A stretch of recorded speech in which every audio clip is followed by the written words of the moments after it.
when a blind man in Vernon, Canada was dropped off by a taxi at the wrong house in a part of town that he didn't know it ended up being his dog who saved the day.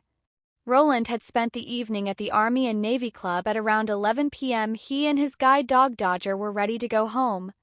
The bartender helped Roland order a taxi just like any other night, but on the ride home he noticed that it was taking longer than usual because his home is on a street that can be difficult to find at night. He tried to troubleshoot by giving the driver directions, still the never insisted that his GPS would get him there, and a few minutes later he stopped to drop Roland and Dodger off. But after Roland thanked and paid him, he started walking up to the house and quickly realized that it wasn't his driveway. He yelled out to the driver and he heard the car stop briefly but then continued to drive away.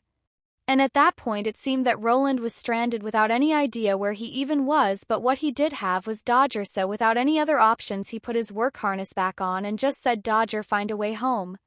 Despite being in an unknown part of town in the dark, Dodger didn't hesitate and confidently guided Roland an estimated 3 blocks until they reached their familiar doorstep. Roland said that Dodger got the biggest hug when they made it home, and he's grateful to have the most reliable form of GPS. There is a loyal guide dog who always knows where home is.